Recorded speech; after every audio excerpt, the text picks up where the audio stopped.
Oh, we are having a look at all of these Kutzall shapes today. I'm going to work my way through them here. If you've got any questions about all of these different shapes, just let me know in the comments. G'day, baby kisses. I hope you're going well over there. And g'day, Mark. Hope you've survived the crazy weather in Wellington. It's been a bit crazy, the weather here in New Zealand. So I'm going to sort of start off with, I'll just see if it's all working. Tell me if you can hear me.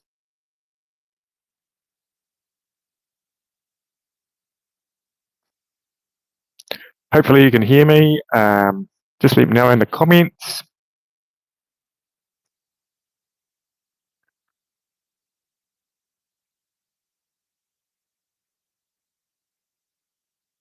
Sounds good? Cool. Right. Oh. Okay.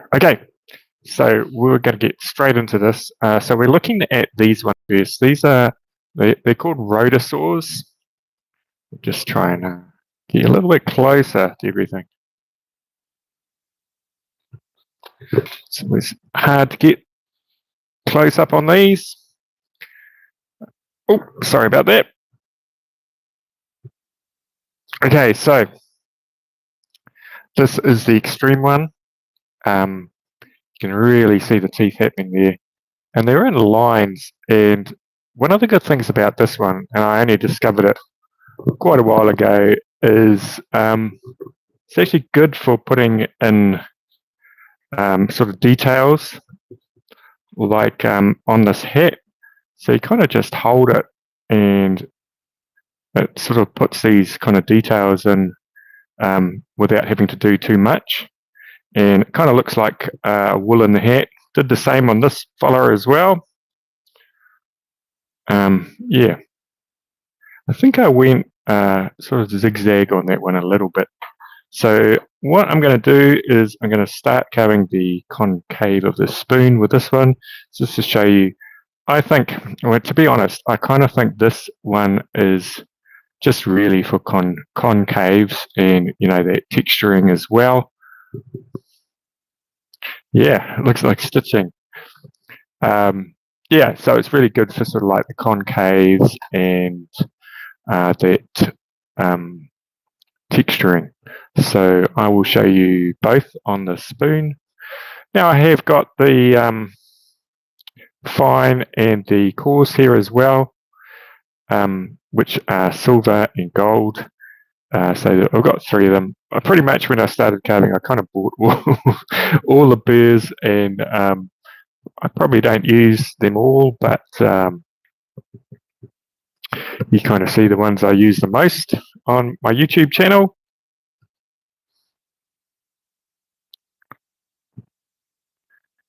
So Susie Ban. Matt was a Susie Ban. Oh, you could do, I guess. Maybe. Right. Now, this one here, because it's big, you don't want to run at full speed. And you want to put it in as far as you can. It's actually quite a long shaft on this one. Look at this. Yeah, it's quite a long shaft. So put it in as far as we can. And when I'm doing this, I'm going to start it up, and I tend to go like this and just go around like that. It'd probably take quite a while. We'll see how we go, and then move on, maybe. Thank you, baby kisses and Mark, for tuning in. If you could hit that like, that would be awesome. Now I do have, I just put my face mask on.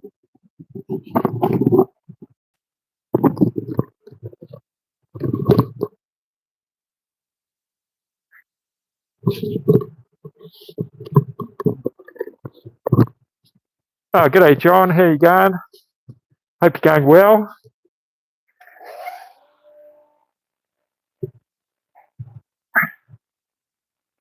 Okay, so you don't want to run it too fast.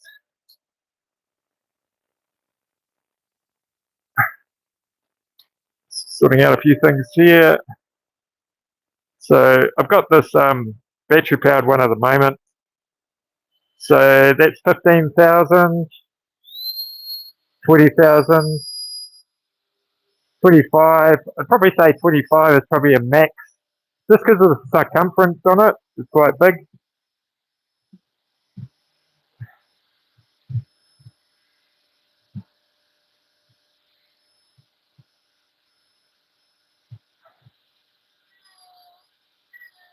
So it really takes the wood off this one.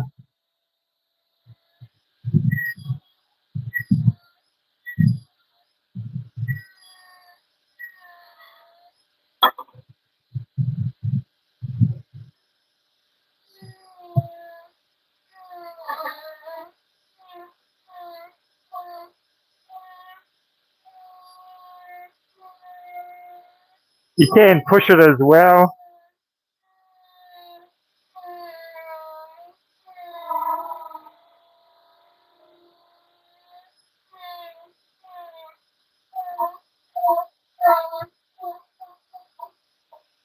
And what we are carving in today, this is rosewood,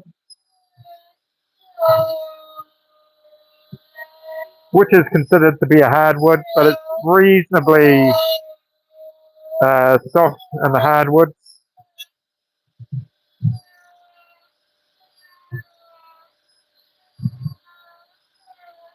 G'day Andy, how you going? The great thing about rosewood is it actually smells like roses when you're working with it.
Mark the Maker, how you going? I really enjoyed your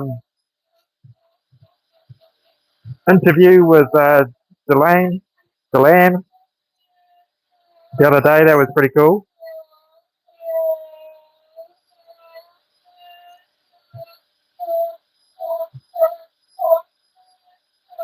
So when you're carving a spoon, you tend to, I'm actually not going to go the full depth just because it's going to take too long. I just really want to show you how to do a concave with this one. So we'll just make it maybe this step and we will smooth it out. So you can sort of see me, I'm kind of working, it was quite rough at the beginning, and now I'm sort of starting to go up to the edge. So you can sort of see me, I'm sort of just using the edge of it and going up. So the rotation of this is going down like this. So when you're going along the edge, it's pulling the wood down. And the important thing about that is if we do this side and you go this way, it's pulling the wood up. So you're more likely to get a chip on that edge the closer it gets.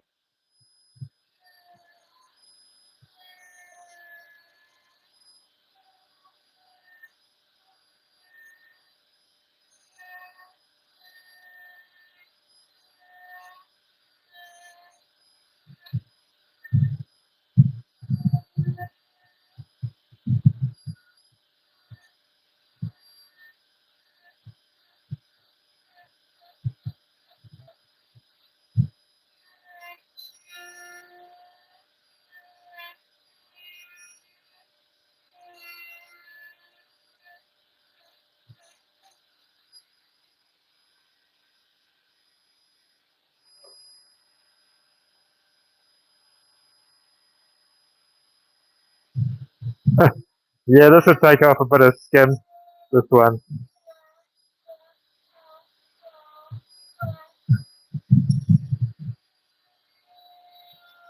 So you can sort of see me, I've turned it around just so the rotation is going down into the bowl.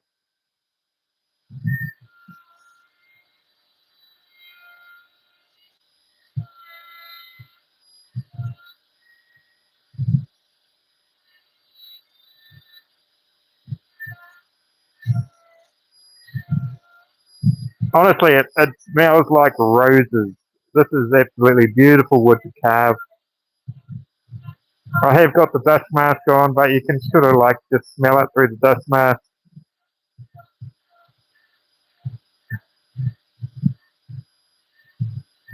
So when you get that essential oil, the rosewood one, that's what this is. Okay, so you can sort of see I'm sort of like starting to. Hi Matt and everyone. Can't stay but a few minutes, but just wanted to say hi. Hit the like button for support. Oh, thank you, Michael.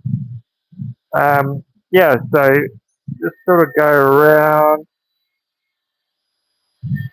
really lightly at the end, just to sort of like try and get as close as possible to the shape that you want.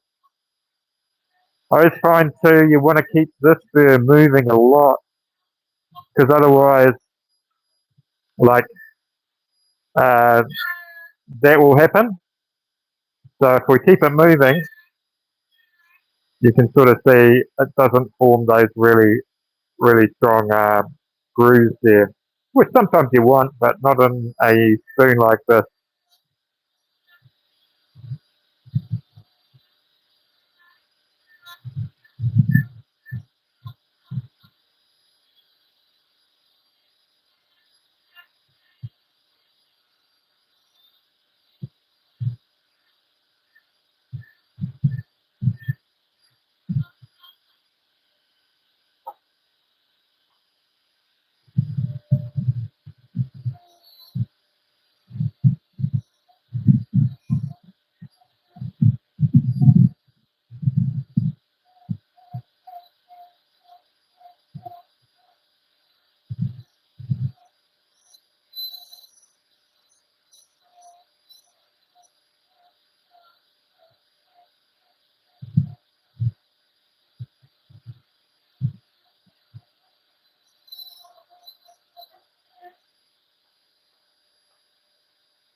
So you can sort of see there, I've got quite a nice sort of like concave happening there. It's pretty even, a little bit rough in some parts. Lightly go over that.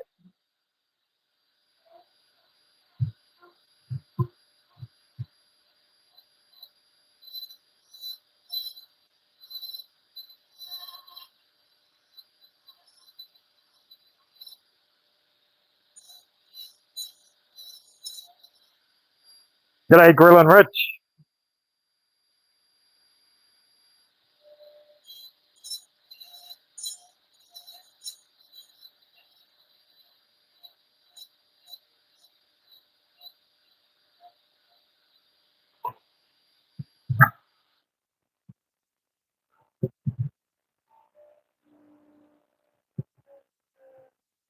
Okay, so that is the rotor saw from Kutzall. It's the 1/8 saw, the 1/8 shaft that goes into your Dremel. Now I do have affiliate links in the description, and I thank everyone for using them. It's really awesome of you to do that in the past and maybe in the future as well, even. But so I really like this one for doing the spoons and the concaves. It's quite smooth, really, isn't it? It's not too bad. I actually find you could probably, if you wanted to do spoons, you could almost get away with just this one and maybe some kind of sanding disc. Um, if your bowl's small enough, you could probably use this one and then Well, you could use that one as well. These are really expensive. I think you can buy rip-off ones of this, but this one's quite nice because it sort of smooths it out quite nicely. I'm just telling you that, just, I don't know, it's probably not good for my affiliate links, but I kind of think I haven't really used these two that much. I tend to just go straight for the extreme one. And I'll just show you, you can actually get quite a good finish on that wood.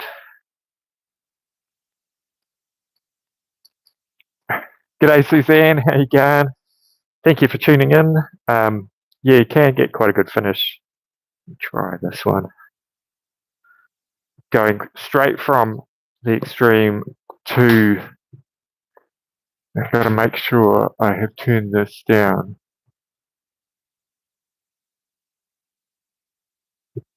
Go 10,000 RPM.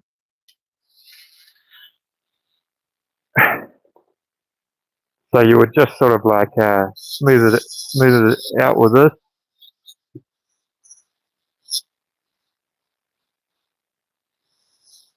Sometimes you sort of want to try and, I won't do the whole thing, but maybe I'll just do one side. Just use maybe that bit there.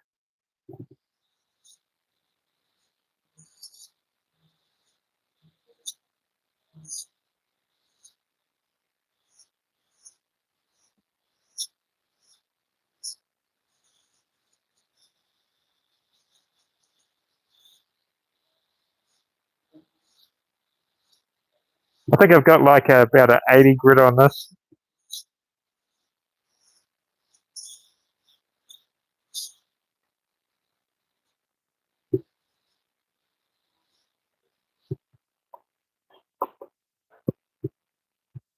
Okay, so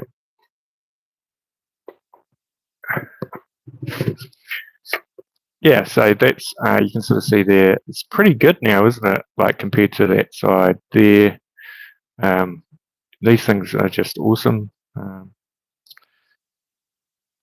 and it's quite a nice wood. So see that there, sort of like it's real kind of a rich kind of wood. Some of them have a lot of grain in them. A really strong wood is used in the guitar industry. It used to be until they sort of like exploited all the trees. Okay, so that is the rotosaur. Now we'll move on to another one. So I'm just going through all of them here. Now this one and this one, I don't use too often, but they are good for a few different things, and we will just go straight on to the extreme one. Never had any luck with the sanding disc, man. Oh, sorry to hear that. I don't know, I just love using it.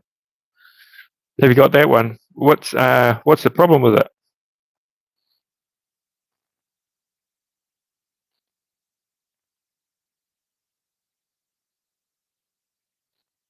A lot of people, well, not a lot of people, some people have, I think, broken the shaft on them, and I would say they did that by starting it at probably full RPM and not maybe having the collet tight enough, and so it's like just gets off balance a tiny bit, and then it happens really fast.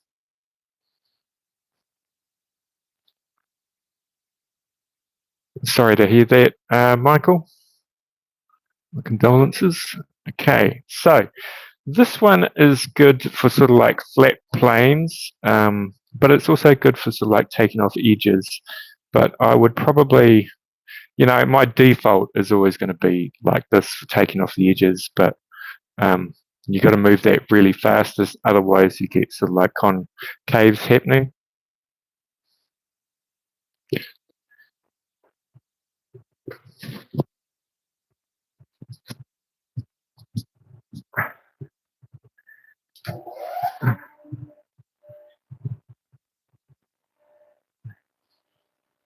Okay, we can turn this one up to full speed. So we could use it to sort of like take down a side. Now this is hardwood, so it's not going to take very much off. But if we say we wanted to round out an edge, it's quite nice for that.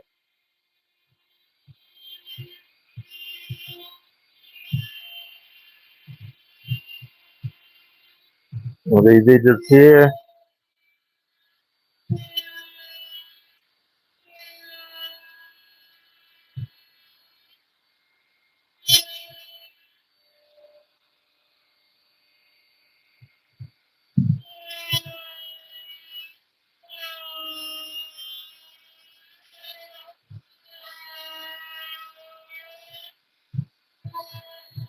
And this is hardwood that I'm carving today, so it's doing pretty good. See how easy that is to sort of like, it's really nice for sort of getting a nice curve on there. Whereas if you're you're like using maybe the Kutzall flame burr, you could still do it. You just have to move it really, really fast, because if you hold it in one place, you're going to get that concave happening. I have some sanding pads for the 1-inch sander, fly off at low speeds, some that are good. Yeah, I've never had them fly off. Actually, I lie. I tell you, sometimes why they fly off is, well, they're getting old, and so the hooks aren't good, but also sometimes too much pressure is put on the edge, or they get trapped under something and they'll just catch on there and then they'll fly off. That's, I can't really, I don't really know what else to say about that. Okay, so the next one, now in Kutzall burrs, there's a lot of crossover. It's sort of like these ones here, like you have the flat-ended ones on the end and the round-ended ones. I'd probably get a round-ended one if you were going to get any. And you can get like this one here, which is a long taper. I like this one because it's really narrow at the end and you can sort of like use that. So actually, these are my 3 favorite burrs. Those 3 there. I would sort of like recommend those burrs there to anybody starting. You got your Flame Extreme, that's for general shaping. And the sphere, we're going to talk about this very shortly. And this one here is really good for details. So anything with like a flat edge like this one as well, it's good for sort of like rounding off edges, just because it's sort of predictable.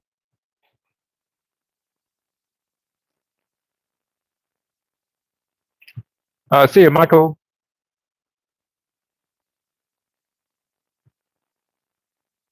Okay, so what were we going to do? We've done that one. So we'll do this one here, which is one of my favorite ones.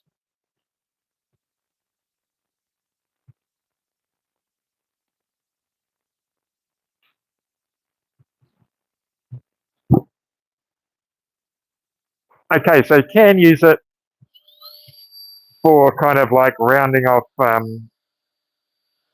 corners, but it's going to take a long time because this is the fine one, or you could use it to smooth off that if you wanted to.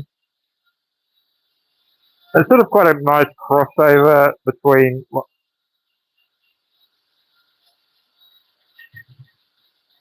a detail burr and a flat burr. So what I tend to use these for is sort of like your detail kind of work, getting into areas sort of like in that nose area there, and maybe doing your first kind of lines like that, and just sort of like shaping. When you get to this stage, you don't really want to use aggressive burrs too much.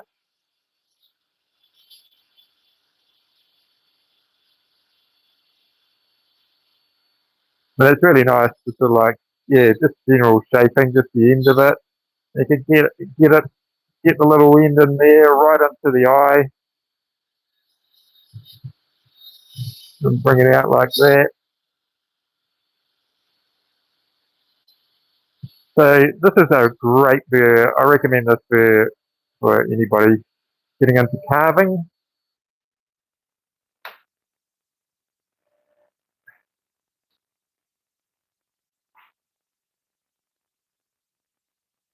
Okay, so yeah, and saying that, like those flat burrs, there's lots of different shapes of them. I don't think you need all of them. I hardly ever use these ones. I'll probably use this one more than I would this one. And there's like a variation on that one there, which is like this one. Um, yeah, they are good for sort of like rounding off things at a certain size. You know, in all honesty, I try and do as much as I can with the Kutzall flame, and you can round off with this, but you just got to keep on moving it fast because, like I said before, you're dealing with a curve there, so it's going to sort of go into the wood.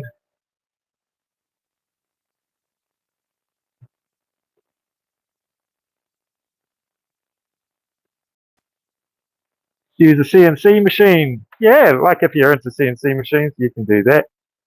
But a lot of people here are into carving.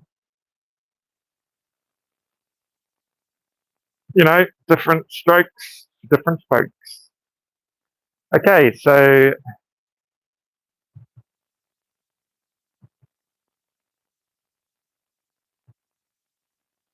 what do we be moved on to? When you look on the Kutzall site, there's two types of taper burrs. There is the long taper burr like this and a short one like this. This is kind of like a bit of a crossover between almost like one of these because you have that kind of flat side on there that you can use for rounding off and maybe a little bit of detail at the end. I don't tend to use that one very often either. I might use that one a little bit, but what I do really like is the sphere burrs, and what these are used for. Well, where's my favourite one? Here it is. Is the fine one is my favourite one. It's really good for shaping because if you kind of think, yeah, if you kind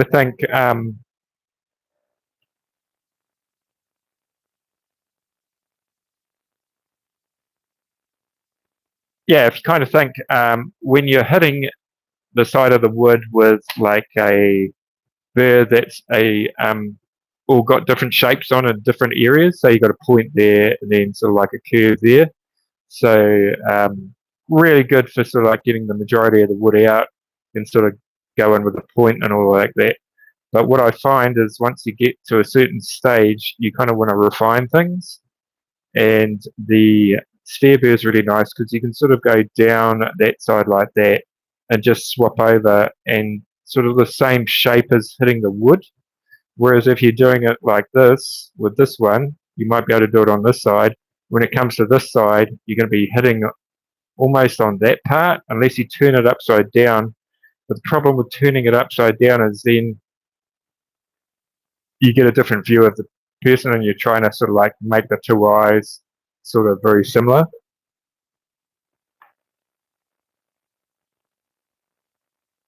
Yeah, CNC machines are good for mass producing stuff, but we're all about craft here, just like making stuff for fun and to improve um, making stuff and sort of having that natural kind of look. I'm not sure if a CNC machine could actually carve a triangle. Who knows? Maybe it could. I don't know.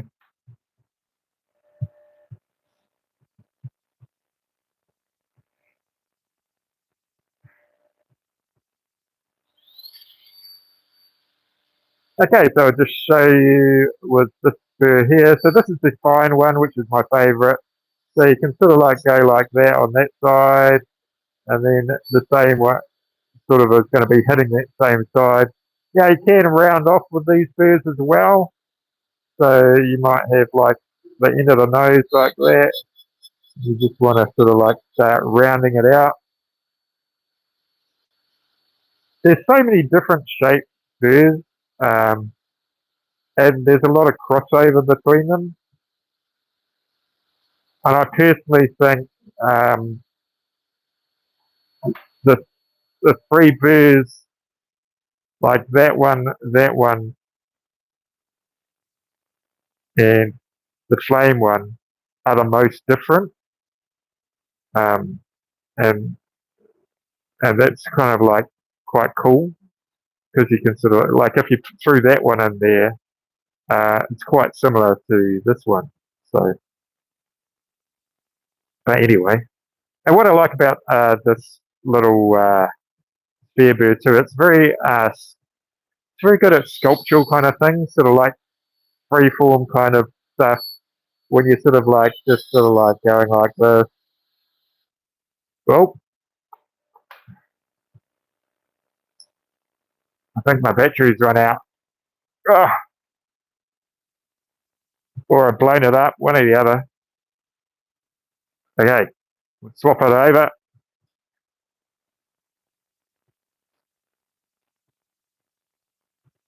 Hopefully it isn't blown up. Okay, so this is a Dremel 4000, so this one's a run off electricity.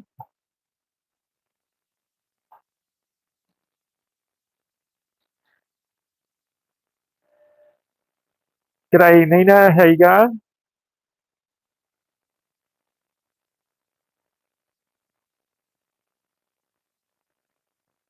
Thank you, Baby Kisses, for sorting something out there. Awesome.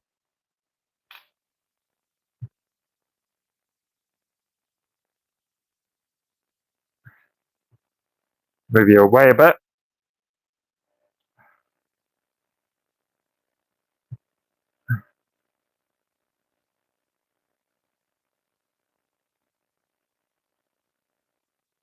Okay.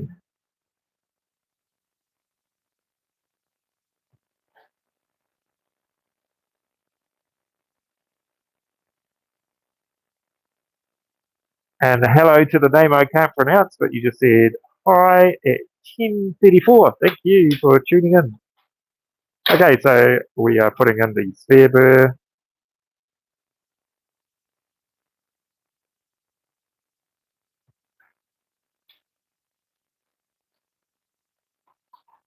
And still working on the emoji challenge. I'm not sure what color to do this. I think I might do it green, but I've got no green, so let's make some or something. Okay, so what I was saying is it's good for sort of like, just sort of like really nice kind of flowing lines.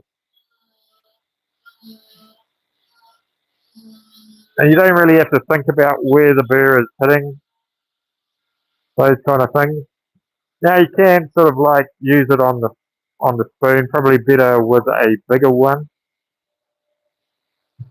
You can get, I think this is the biggest one you can get for the Dremel 1/8 burr if you was to use.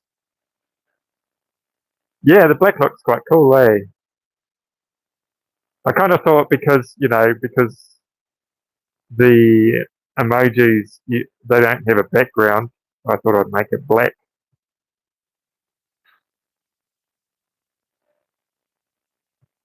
How long have we been going for?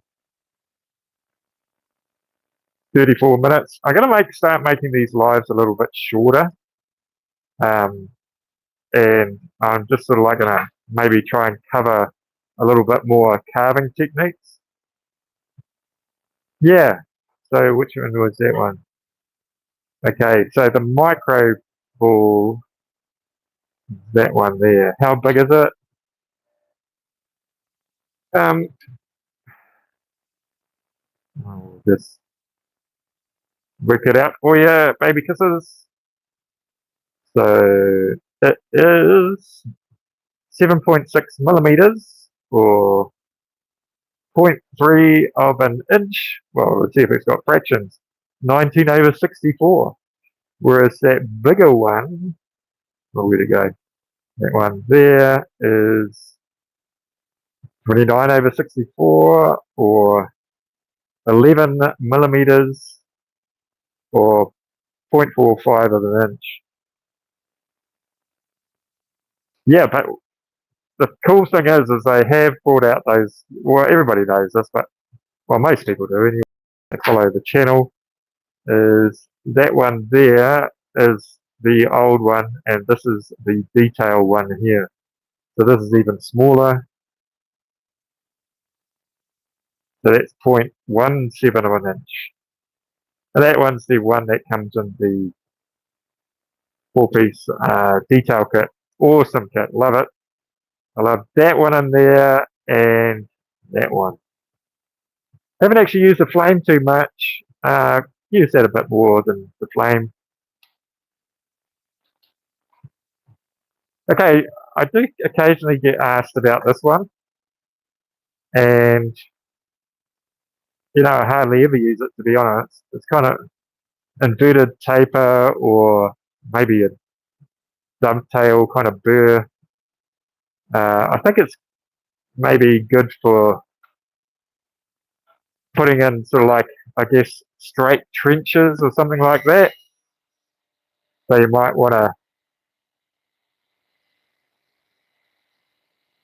put a straight trench in there, like that. Quite good for that. Probably follow it around.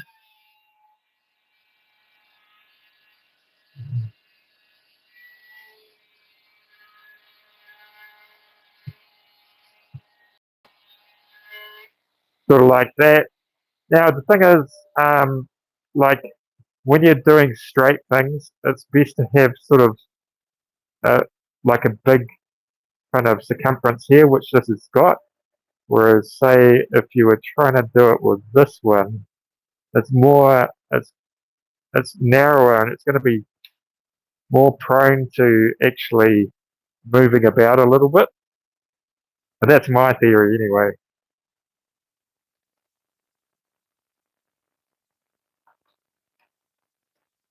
Okay, so if anyone's got any questions about these burrs, just let me know in the comments.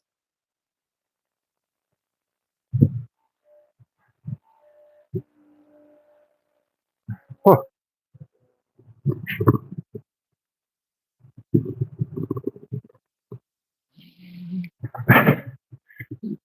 Rhinestone, I know I've asked you before, when is this due?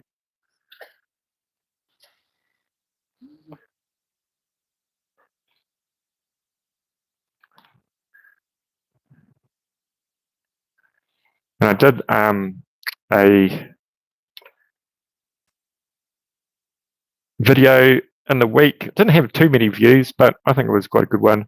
It was about wood dyes. This is sort of, so this has got a red wood dye, a pine wood dye on it, and also a mahogany wax over the top of it. So quite like the look of that.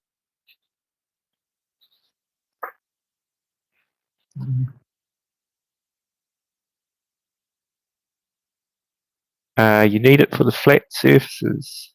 Oh yeah. Yeah, you could sort of like do that. Where did it go? I've taken it off.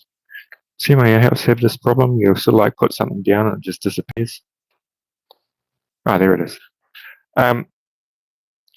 Yeah, it is quite good for flat surfaces. I know sort of like you can use it like that on the wood, but I find if you use it like that, it sort of like moves around a little bit more like that. Just be aware of that. And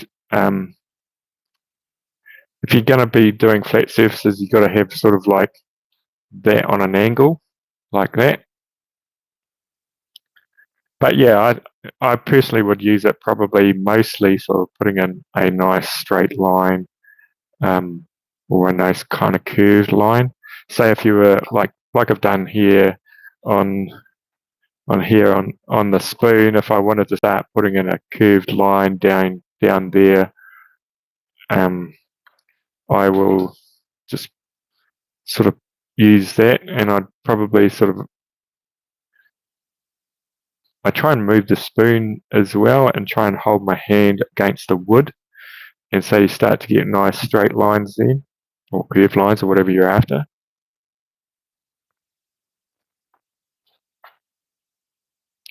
Oh, g'day, Electric Whittler. How you going? I could not comment on the wood dye video. That's a bit weird, isn't it? What did you want to know? That sometimes happens. I don't know why it happens. Yeah, if you could hit that like, that would be awesome. Thanks, EW, for reminding everyone.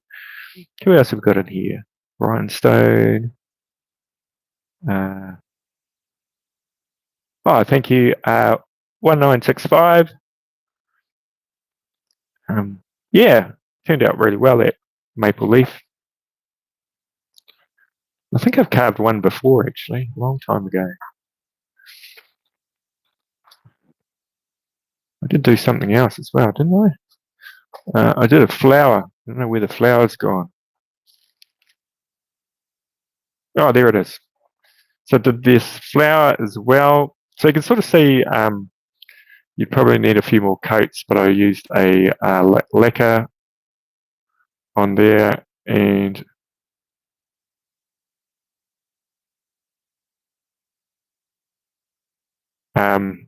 so there's a lacquer on that one, like a spray, one satin, and that one's a wax finish.